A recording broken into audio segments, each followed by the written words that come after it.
এই মুহূর্তের সেরা পাঁচ। মুখ্যমন্ত্রী হওয়ার পর দ্বিতীয়বার জনতার দরবারে শুভেন্দু অধিকারী। সল্টলেকে জনতার দরবারে মুখ্যমন্ত্রীর সঙ্গে দেখা করতে এলেন প্রচুর মানুষ। নিরাপত্তার স্বার্থে বিজেপি দপ্তরের প্রধান গেট বন্ধ রাখতে হয় কিছুক্ষণ। জনতার দরবারে মুখ্যমন্ত্রী শুভেন্দু অধিকারীর সঙ্গে দেখা করলেন চাকরিহারা যোগ্য শিক্ষকদের নেতা সুমন বিশ্বাস। বিজেপি দপ্তরের সামনে কয়েকশো চাকরি প্রার্থী নিজেদের দাবিপত্র মুখ্যমন্ত্রীর হাতে তুলে দেওয়ার জন্যই ভিড় জমান। ভারত সফরে রয়েছেন মার্কিন বিদেশ সচিব মার্কো রুবিও। রাজধানী দিল্লিতে চলছিল বিশেষ অনুষ্ঠানের মাঝেই হঠাৎ আসে প্রেসিডেন্ট ডোনাল্ড ট্রাম্পের ফোন। ভূয়সী প্রশংসা করলেন ভারত ও ভারতের প্রধানমন্ত্রী নরেন্দ্র মোদীর। বললেন ভারত তার উপর 100% ভরসা করতে পারে। ফের দাম বাড়ল পেট্রোল ডিজেলের। 25 মে সকালে ফের একবার পেট্রোল ডিজেলের মূল্য বৃদ্ধির কথা ঘোষণা করা হলো।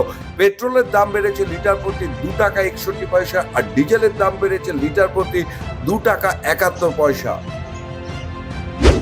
হাঁসফাঁস গরমে স্বস্তির পূর্বাভাস দিল আলিপুর হাওয়া অফিস। কলকাতা সংলগ্ন এলাকায় ঝড় বৃষ্টি হতে পারে চলতি সপ্তাহে, তাতে গরমও কিছুটা কমবে বলে মনে করা হচ্ছে।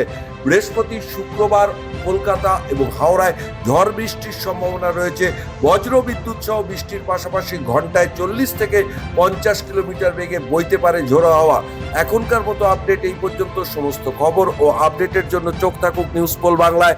নিউজ পোল বাংলা, খবর বিশ্বজুড়ে।